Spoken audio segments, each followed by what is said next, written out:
So, something I've been challenged with a lot lately regarding 12-step recovery groups that I attend and my church. I feel like I'm sitting in the corner. Like, to be honest, I'm doing fantastic. But I feel like I'm sitting in the corner because there are ways I got clean and the ways I maintain my non-meth addiction that are not at all in any sense the way they do it, the way they teach, even the way they maybe, like, I guess the way I do it kind of contradicts some of the things. At least I feel in my heart, and I could be wrong. I got clean with ayahuasca. I got off drugs using ayahuasca. Repeated deep psychedelic ceremonies broke my IV meth addiction, and that's how I met God, stronger than any church service I had ever been to. So, hey, I'm at this dilemma. I'm at this crossroad, myself and probably millions of others. And to be honest, NA, AA, 12-step, church, this is what's gonna happen to a lot of your members. There will be countless more people in recovery who use psychedelics to maintain, you may not call it sobriety, but I can promise you that I have a sober mind. I don't use it recreationally. I don't use it in a social setting ever. It's me, myself, meditation, the river, maybe the retreat center, the island. It's by myself. And I do it for my own reasons outside of, like, it's not getting high. I'll tell you what, ayahuasca is not fun. It is not a fun journey. You ain't out there getting high.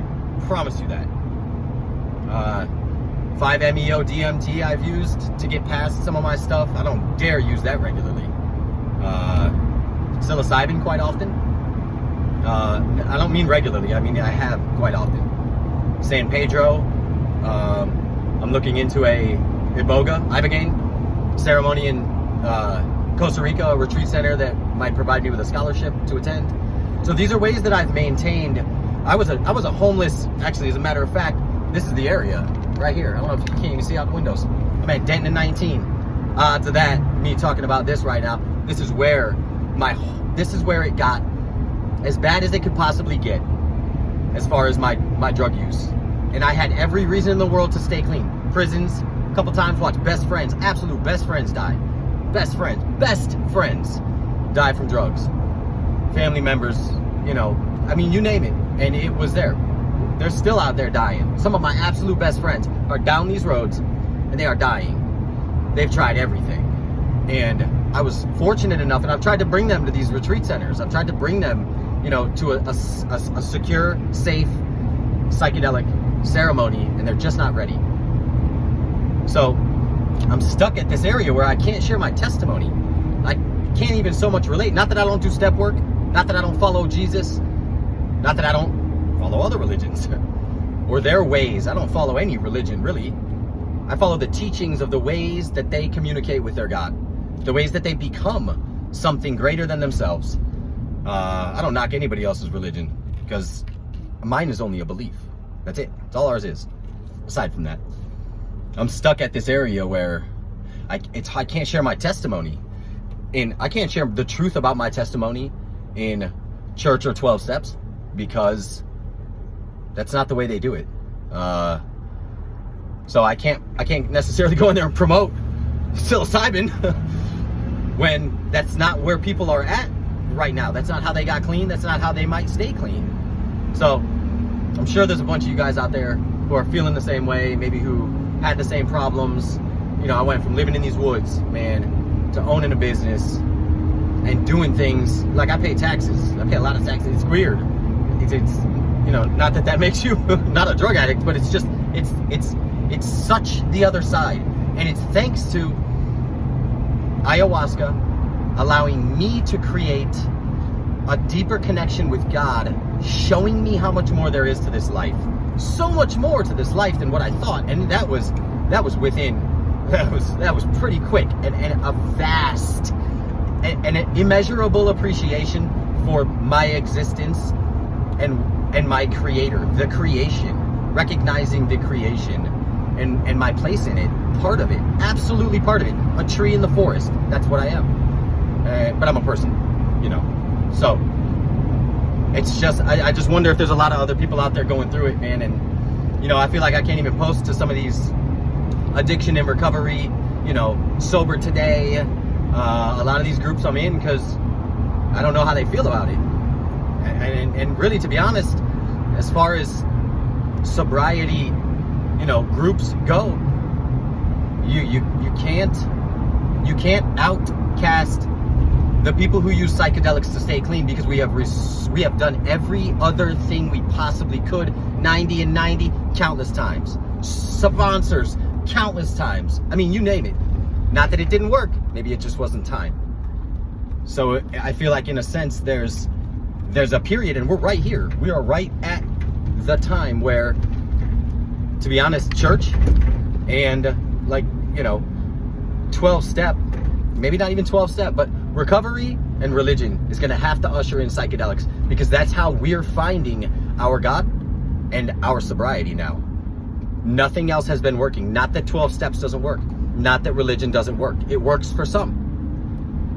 It doesn't work for everybody. No matter how hard you work it, it does not work for everyone. Period. It would be foolish and arrogant to say that it does. You're just not doing it right. That's not the case, man. Not everyone is the same. Not everybody finds sobriety the same, and not everybody finds God the same. That's why there are so many religions. So I feel like there's got to be a way to usher in, welcome with respect, and somehow mitigation, like maybe not mitigation, that might not be the right word. I don't know. To be able to do it, I don't know, man. I just know that this is how it will end up happening for millions of people, and I don't want anybody else out there to feel like I feel right now, and that's outcast. Not that my church has made me feel outcast. It's an absolutely loving, amazing church. Phenomenal people. They know how I got clean, and they don't frown upon me, but I feel like I can't stand up there and share my testimony in front of, you know, there's kids in the crowd, whatever. Regardless, it would be great to be able to figure out a way to bring in 12-step recovery groups, psychedelics because it's here, and religion, because for me that's that program that needs to come together, that had to come together for me. Sacred practices, yoga, tai chi, breath work, the teachings of Christ, psychedelics, 12-step. Like, I had to have so much to get me sober that it was mind-blowing how much integration, medicine, and work I had to do to get where I needed to be, that, like, it was staggering, but it worked when nothing else did. So just wanted to share that, because I've never shared that before, because I don't want other people to think that psychedelics are the answer, but for me they were. And if you're out there and you feel that way, you know, you got somebody you can relate to, because I still go to church. I still go to a Buddhist meditation center sometimes. I still go to my retreat center.